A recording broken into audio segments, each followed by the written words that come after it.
जेमेसी आज 26 नोभेम्बर 2020 तदनुसार 11 मक्सिर 2077 बिहिबार। आज हामी माथिल्लो कोठाबाट हेर्नेछौँ। आजको शीर्षक छ सधैँ धन्यवादी। आज हामी परमेश्वरको वचन लुका 17को 11देखि 19सम्म पाठ गर्नेछौँ। येशू जेरुसलेमतिर जाँदै हुनुहुन्थ्यो। यस यात्रामा उहाँ सामरिया र गालिलको सिमाना भएर जानुभयो। उहाँ एउटा गाउँमा पस्नुहुँदा 10 जना कुष्ठरोगीसँग उहाँको भेट भयो। टाढे उभिएर तिनीहरूले चर्को स्वरले भने, हे येशू गुरुज्यू, हामी माथि कृपा गर्नुहोस्। उहाँले तिनीहरूलाई देखेर भन्नुभयो, जाओ गएर पुजाहारी कहाँ आफैलाई देखाओ। तिनीहरू जाँदा जाँदै निको भइहाले। तिनीहरूमध्ये एकजनाले आफू निको भएको देखेर उच्च स्वरले परमेश्वरको महिमा गर्दै त्यो फर्क्यो र येशूलाई धन्यवाद दिएर त्यो येशूका पाउमा घोप्टो पर्यो। त्यो एक सामरी थियो।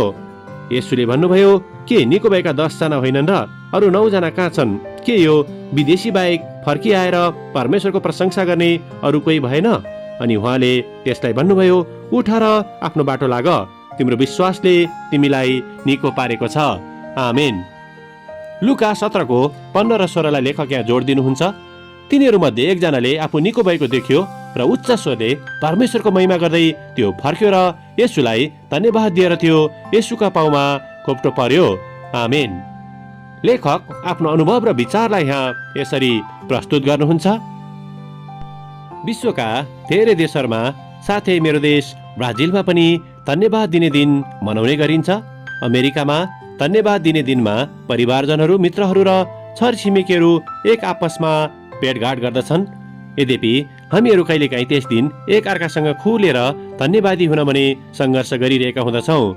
आजको वचनमा येशूले 10 जना कुष्ठरोग भएका व्यक्तिहरूलाई निको पार्नुभएको थियो।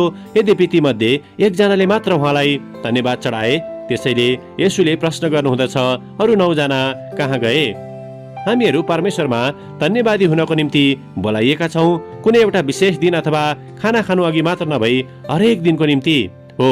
हरेक दिन परमेश्वरले हाम्रो निम्ति गर्नुभएको कार्य र भविष्यमा गर्नुहुने कार्यको खातिर हामी धन्यवादी आचरणको जीवन जिउन सकौँ भनी बोलाइएका हौँ। साथै पवित्र आत्माको निम्ति, जसले हाम्रो वास्तविकता र सबै अवस्था थाहा गर्नुहुँदछ। जब हामीमा धन्यवादी हृदयहरू हुँदछन्, तब हामी परमेश्वरको प्रेमलाई स्वागत गर्न सक्दछौँ र उहाँले हामीलाई पनि नजिकै बोलाउनु भएको महसुस गर्न सक्दछौँ।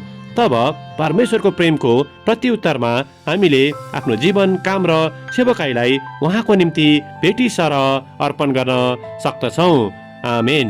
आजको विचार, एउटा धन्यवादी हृदय साथ म परमेश्वर र आफ्नो छिमेकीको सेवा गर्न सक्दछु। प्रार्थना।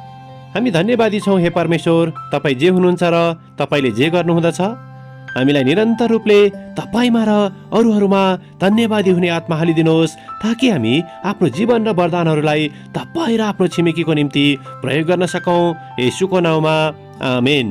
आजको लेखक नेल्सन लुइज, ब्राजिल। आजको प्रार्थनाको विषय धन्यवादी भावनाले जिउन सकौँ भनेर।